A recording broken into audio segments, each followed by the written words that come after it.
Si a cualquiera de nosotros nos pidieran nombrar el estado número 33 de México, pues la reacción natural sería buscar un mapa, ¿no? Contar las divisiones territoriales y responder que la pregunta es una trampa. Claro, decir que solo hay 32. Exacto. Y bajo las reglas de la geografía del siglo XX, esa sería la respuesta correcta. Pero la realidad económica y política de hoy, la verdad es que ha destrozado esos mapas por completo. Totalmente. Porque el estado más poderoso, el que actúa, digamos, como el verdadero motor de estabilidad nacional, no está delimitado por fronteras físicas, o sea, está distribuido por todo el planeta. Es una reconfiguración fascinante de la anatomía nacional. Hoy estamos presenciando un escenario donde la influencia, el capital y el peso político operan totalmente al margen de la soberanía territorial clásica. Bien, vamos a desempacar esto, porque la inmersión profunda de hoy tiene una misión muy clara para la audiencia. Tenemos sobre la mesa un artículo extraordinario de la revista Interalcaldes. Un texto muy revelador. Sí, y nos exige abandonar ya, de inmediato, la visión obsoleta de la diáspora mexicana. Ya no estamos hablando de este grupo demográfico que pues la narrativa tradicional ha etiquetado de manera un tanto condescendiente. Sí, esa idea de la comunidad que simplemente envía dinero para salvar el mes. Exactamente. Olvidemos eso. El análisis a fondo de hoy nos sumerge en el estado 33, es decir, un actor económico, político y tecnológico de una magnitud verdaderamente global. Y para quienes nos escuchan, sobre todo para los que prestan atención a la geopolítica o a la macroeconomía de Norteamérica, hay que establecer desde el primer minuto que esto no es un ensayo sociológico lleno de romanticismo. Cero romanticismo. Exacto. La evidencia que estructura este análisis de la revista Interalcaldes está cimentada en datos duros. O sea, hablamos de cifras del Banco de México, reportes del Instituto Nacional Electoral, advertencias de la OCDE y proyecciones del FMI. Puros pesos pesados de la información. Así es. Es decir, estamos frente a un ecosistema de liderazgo distribuido que ya no opera en las sombras. Ya no pide permiso para sentarse a la mesa de decisiones. Me parece fundamental arrancar precisamente con esos datos duros, porque no hay mejor forma de medir el impacto de este estado 33 que siguiendo el rastro del dinero. El indicador de poder más visible. Claro. Históricamente siempre se ha dicho que México es un receptor titánico de remesas. Y lo son. Son una red de protección social innegable. Pero la escala actual es algo que cuesta procesar. Ajá. Las fuentes citan a BBVA Research señalando que el año 2025 cerró con flujos de remesas por 61.791 millones de dólares. ¡Wow! Sí, cuesta dimensionarlo. Pero estamos hablando de inyecciones de liquidez que rivalizan, o sea, compiten directamente con las exportaciones automotrices o petroleras. Es una cifra monumental, sin duda. Opera, digamos, como un seguro de desempleo masivo y descentralizado para comunidades enteras. Sin embargo, el artículo arroja un balde de agua fría sobre esa estadística. ¿Así? Sí, y aquí es donde el análisis requiere mucha agudeza. Esos casi 62,000 millones de dólares representaron una caída del 4.6% en comparación con 2024. Ok, una caída. Y ojo, esto no es un tropiezo mensual. Este descenso rompió una racha histórica de 11 años consecutivos de crecimiento. ¡Wow! 11 años. Ajá. Además, si revisamos el pulso más reciente, los datos del Banco de México para enero de 2026 mostraron ingresos por 4.594 millones de dólares, lo que marca otra caída anual del 1.4%. Y esto ocurre justo cuando el Fondo Monetario Internacional está proyectando un crecimiento bastante anémico para México, de apenas un 1.6% para este 2026, sumado a un clima de enorme incertidumbre comercial. Exactamente. El contexto no es el mejor. Entonces, quiero poner esto bajo el microscopio. Muchas veces he pensado en la diáspora como un banco central en las sombras. Sus envíos dictan la inflación local, el consumo, la supervivencia de pequeñas empresas. Sí, actúan como un amortiguador. Pero si esta maquinaria lleva 11 años acelerando y de repente frena, ¿qué está pasando? ¿Acaso este estado 33 se está quedando sin combustible económico? Lo fascinante aquí es que la lectura más obvia suele ser la incorrecta. Reducir a una comunidad transnacional tan compleja a una simple caja registradora que imprime dólares, pues es un error garrafal. Ok. Esa caída sostenida en el volumen de efectivo no equivale a una pérdida de fuerza económica. Más bien, indica una maduración en la forma en que se despliega el capital. Espera, no estoy seguro de seguirte. Si entra menos dinero al país, la economía local sufre. O sea, ¿cómo puede ser eso una señal de madurez? Porque el dinero en efectivo es solo la primera capa, la más primitiva, de influencia financiera. La primera generación envía remesas de supervivencia para pagar alimentos y medicinas. Claro, lo básico. Exacto. Pero cuando llegamos a las segundas o terceras generaciones o cuando los migrantes de primera generación consolidan su estatus, pues la estrategia cambia. Ya no mandan el efectivo. En lugar de transferir cientos de dólares a través de agencias que, por cierto, cobran comisiones altísimas, ese capital se retiene en el lugar de residencia para adquirir activos. Ah, ya veo. Abren líneas de crédito, fundan empresas, invierten en educación tecnológica. Ya no están enviando liquidez, están construyendo infraestructura empresarial transnacional. Entiendo hacia dónde vas. Es la diferencia entre enviar dinero para, no sé, construir un cuarto adicional en la casa familiar en Michoacán, frente a usar ese mismo capital para abrir una empresa de logística en Chicago. Exacto. Una empresa que además termina contratando proveedores directos en Monterrey. O sea, están dejando de ser patrocinadores familiares para convertirse en socios comerciales del país. Precisamente. Se integran en las estructuras de poder económico de las ciudades donde residen, y eso multiplica su valor estratégico a largo plazo muchísimo más que una transferencia por ventanilla. ¡Qué interesante! Y esa retención de capital, esa evolución empresarial de la que hablas, altera por completo la balanza de poder. Porque quien tiene el capital y genera la infraestructura, eventualmente exige escribir las reglas del juego. Es el paso lógico. Y eso nos sitúa directamente en la arena electoral. Si este Estado 33 está sosteniendo sectores enteros, es lógico que despierte un apetito político. Y aquí es donde se pone realmente interesante. Sí, entramos al tema del voto. Revisando los datos del INE, del Instituto Nacional Electoral, la logística que desplegaron en el proceso de 2023 a 2024 es digna de una película de ciencia ficción administrativa. Fue masivo. Registraron participación desde 142 países. 142. Y para 2026 ya aprobaron planes enormes de credencialización en el exterior. Esto demuestra que el Estado finalmente empieza a reconocer algo crítico, que la viabilidad de su democracia depende de incluir a esta población extraterritorial. A nivel federal, el histórico marca que hay 223.970 personas inscritas formalmente para votar desde el exterior. Voy a detenerte ahí y a hacer de abogado del diablo un momento, porque esos números me generan bastante ruido. A ver. Hablamos de 142 países, una movilización consular gigantesca, millones invertidos en infraestructura digital, para poco más de 223,000 votantes registrados. Suena a poco en proporción. Exacto.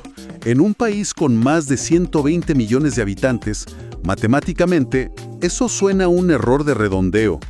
¿No es todo este esfuerzo del INE una simple campaña de relaciones públicas? Entiendo tu punto. O sea, un gesto burocrático para poder decir ante la comunidad internacional que existe un modelo inclusivo, cuando en realidad esos votos del extranjero jamás van a inclinar una elección presidencial. Es una crítica muy válida si nos limitamos a contar boletas electorales. Si el análisis se detiene en la aritmética pura de 200,000 contra 100 millones, pues claro, la diáspora parece irrelevante. Sí, los números no mienten. Pero la influencia política de esta comunidad no opera bajo un modelo tradicional de un voto igual a una voluntad. Opera bajo un modelo de autoridad moral distribuida. Espera, ¿a qué te refieres con autoridad moral distribuida? ¿Cómo altera eso la matemática de las urnas? Pensemos en el mecanismo real detrás del voto. Imaginemos a una persona radicada en Los Ángeles que envía fondos mensualmente, o que ha facilitado la contratación de sus sobrinos en una cadena de suministros transnacional. Ok, el sostén de la familia. Exacto. Esa persona no solo posee poder adquisitivo, posee la confianza absoluta de su núcleo familiar en Oaxaca o Jalisco. Cuando hay una elección local, estatal o federal, la opinión de ese familiar en el extranjero sobre qué políticas le benefician más no es una opinión más en la mesa. Es una directriz. Es una directriz. Si esa persona dice, este candidato garantiza mejor estabilidad para nuestros negocios, la familia escucha. Claro, el famoso efecto multiplicador a través de un mensaje de WhatsApp. Exactamente. Un voto registrado formalmente en el extranjero puede representar, en la práctica, 5 o 10 votos dictados indirectamente dentro del territorio nacional. ¡Wow! Eso cambia toda la perspectiva. La capacidad de movilización cívica fuera de las fronteras altera el comportamiento político interno. Los partidos ya han detectado esto. Si analizamos las campañas recientes, gran parte del discurso no busca convencer al habitante de Zacatecas directamente, Busca convencer al hermano mayor en Texas. sabiendo que él va a persuadir al resto de la familia. Es brillante. O sea, no son simplemente electores distantes. Son líderes de opinión hiperfocalizados. Tienen una plataforma de influencia directa, libre del control de los medios tradicionales locales. Y con un peso económico que respalda su palabra. Esto explica por qué el impacto hacia adentro de México es tan robusto. Pero la revista Interalcaldes da un salto argumentativo que quiero explorar a fondo, porque proyectan este poder hacia afuera. La diplomacia ciudadana. Exacto. Mencionan el papel de la diáspora en el tablero geopolítico global, justo en un momento de altísima volatilidad. Las fuentes son muy claras al respecto. Los informes del Banco Mundial y el Economic Survey of Mexico 2026 de la OCDE pintan un panorama de profunda fragmentación geoeconómica. Sí, estamos viviendo una reconfiguración total. Las rutas comerciales se están reescribiendo. La política comercial de Estados Unidos genera fricciones constantes. Y la diáspora, especialmente en Norteamérica, se encuentra en el epicentro de un triple frente.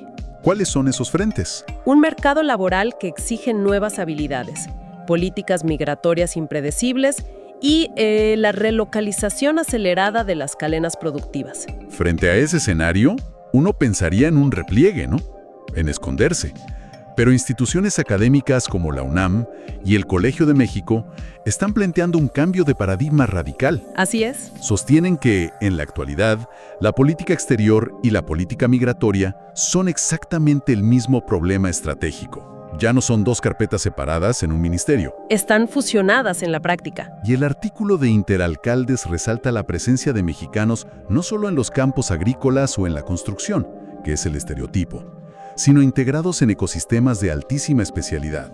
Eso es fundamental recalcarlo. Hablamos de manufactura avanzada, innovación tecnológica y círculos financieros en ciudades como Madrid, Toronto, Tokio, Johannesburgo y Melbourne. Si conectamos esto con el panorama general, la implicación para el Estado mexicano es invaluable. En la diplomacia clásica, abrir mercados en Asia u Oceanía requiere años de negociaciones formales. Y muchísimo presupuesto.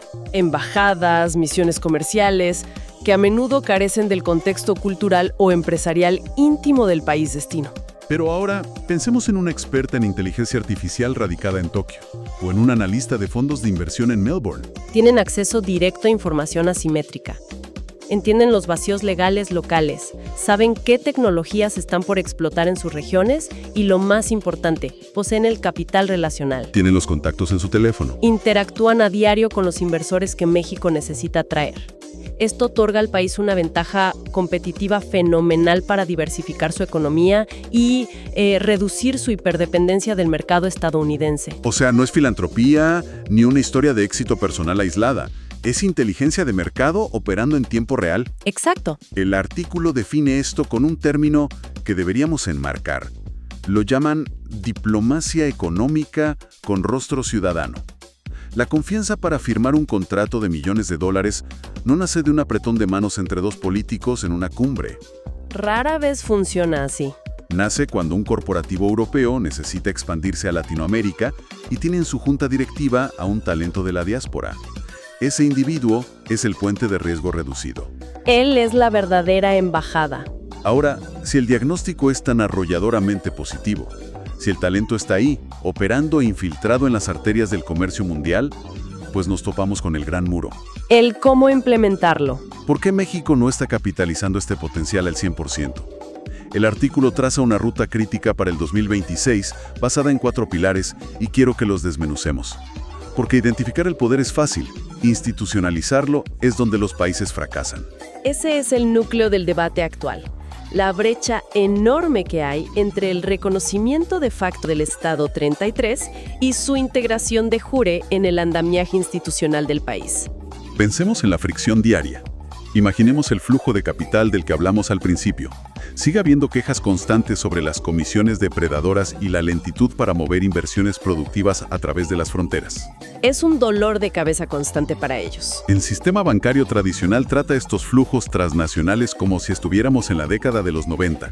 Ahí surge el primer frente obvio, la necesidad urgente de una digitalización financiera brutal. Hacer que el capital semilla viaje sin fricción. Lo cual nos lleva a lo que el artículo define como el pilar financiero y tecnológico.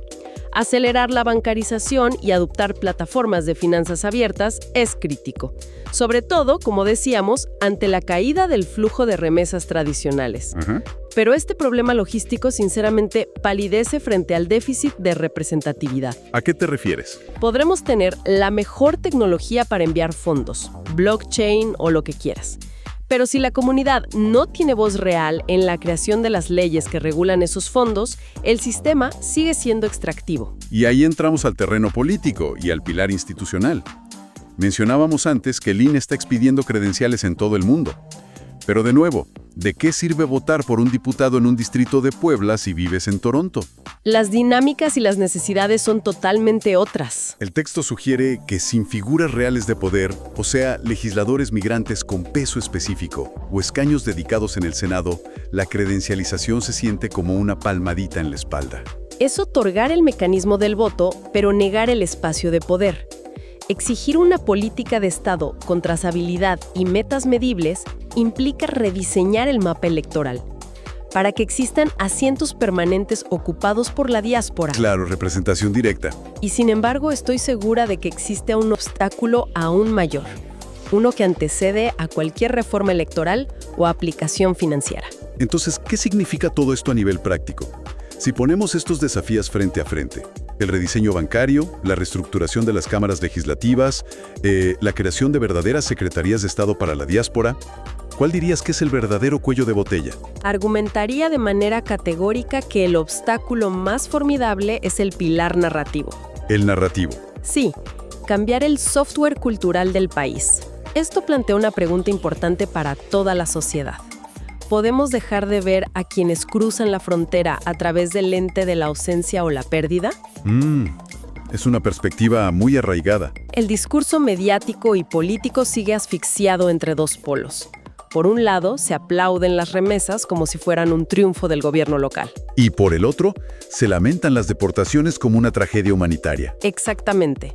Y aunque ambos fenómenos existen y son reales, este encuadre invisibiliza por completo el ecosistema de innovación del que hemos hablado. Es una disonancia cognitiva nacional. El país trata a sus ciudadanos globales como héroes cuando revisa el saldo de la cuenta corriente, pero como ciudadanos de segunda categoría cuando se trata de incluirlos en el diseño de las políticas públicas. Es una contradicción enorme. Me cuesta pensar en cómo se desmantela esa narrativa. Se desmantela reconociendo que la migración contemporánea ya no es sinónimo de fuga de cerebros. Debe entenderse y gestionarse como una circulación de talento. Circulación de talento. Me gusta eso. Un ingeniero mexicano en Alemania no es un recurso perdido. Es un nodo activo en la red de soberanía económica y tecnológica de México. Pero mientras la narrativa oficial y la percepción pública sigan ancladas en la nostalgia de los que se fueron, pues cualquier política institucional será superficial. Totalmente. Las leyes y las tecnologías son fáciles de implementar, pero solo cuando la mentalidad de quienes toman las decisiones asimila que las fronteras económicas ya no coinciden con las fronteras territoriales. Me parece un enfoque lapidario. Circulación de talento en lugar de fuga de cerebros. Las palabras importan, y la forma en que nombramos las cosas define cómo las gobernamos. Así es. Esto me hace pensar en el enorme riesgo de inacción que existe hoy. Si las nuevas generaciones de este estado 33, digamos, los hijos y nietos de migrantes que ya nacieron en el extranjero y manejan identidades múltiples, si no encuentran una plataforma de conexión seria y recíproca con el país de sus raíces, pues simplemente apagarán el interruptor. Se van a desconectar. Aplicarán su intelecto, sus redes y su capital de riesgo de manera exclusiva en sus países de residencia. Es el costo de oportunidad más alto que enfrenta la nación en este siglo. Y el reloj no se detiene. La ventana para integrar de forma orgánica a esta diáspora se va a cerrar si solo se les busca en época de elecciones o cuando hay una crisis económica interna. Definitivamente. Es una carrera contra el tiempo y contra la propia complacencia estructural. Antes de concluir esta inmersión profunda, quiero lanzar una hipótesis al aire. Algo para que la audiencia se quede procesando. Adelante. Hemos diseccionado cómo este Estado 33 actúa como amortiguador macroeconómico, cómo empieza a ejercer su peso en las elecciones y cómo expande la inteligencia diplomática del país. Pero, ¿qué pasa si damos un paso hacia el futuro? Imaginemos un escenario a 5 o 10 años donde la diáspora se harta de pedir asientos en la mesa y decide construir la suya propia. ¿En qué sentido operativo lo ves? Imaginemos que utilizan ese poder financiero, esos miles de millones que hoy estabilizan regiones enteras, para organizar de manera estructurada sus propios bloques políticos y de presión transnacionales. Ok, ir por la libre. Exacto. No para rogar que el gobierno local diseñe mejores políticas, sino para imponerlas mediante el condicionamiento del capital. Un escenario donde el Estado 33 financia fondos de desarrollo independientes, exige reformas educativas específicas y negocia tratados comerciales paralelos utilizando sus posiciones ejecutivas en el extranjero. ¡Wow! ¿Estaríamos ante una privatización ciudadana de la política exterior?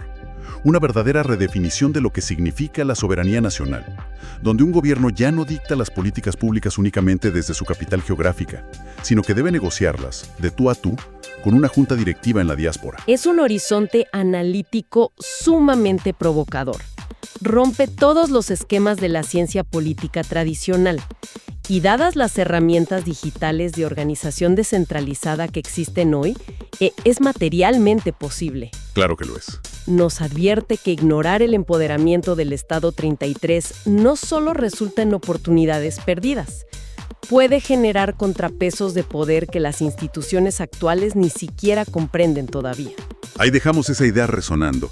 Fronteras invisibles, circulaciones de talento y redes de influencia que no responden a la vieja cartografía. Con esta imagen cerramos nuestro análisis a fondo de hoy. Para la audiencia es evidente que el rompecabezas geopolítico de Norteamérica apenas está mostrando sus nuevas piezas. Así es. Queremos saber sus comentarios sobre esta reconfiguración del poder transnacional, así que por favor nos escriban para debatir estas perspectivas. Además, invitamos a todas las personas interesadas a suscribirse a nuestro canal de Spotify para que la plataforma les notifique sobre nuestros próximos análisis. Excelente recomendación. Y si desean profundizar en la evidencia, los datos del Banco de México o el modelo de los 4 pilares que estructuró nuestra conversación, los invitamos a que entren a nuestra página web, interalcaldes.com, para leer el artículo completo. Por último, síganos en nuestras redes sociales en Facebook, X y LinkedIn, y nos encuentran como Revista Interalcaldes. Abordar estos datos con un enfoque crítico es indispensable para quienes nos escuchan. Revisar de qué manera las dinámicas transnacionales moldean el día a día siempre ofrecerá revelaciones sorprendentes. Sin duda. Volviendo a nuestra metáfora inicial, el mapa colgado en la pared puede que luzca idéntico al de hace 50 años. Pero el tejido que mantiene viva la geografía ha evolucionado de manera irreversible. Ese Estado 33 ya no es un mito ni un anexo, es el motor en tiempo real del futuro económico y social. Ha sido un gran recorrido, gracias a quienes prestan atención a estos fenómenos y piensan con nosotros. Hasta la próxima inmersión profunda.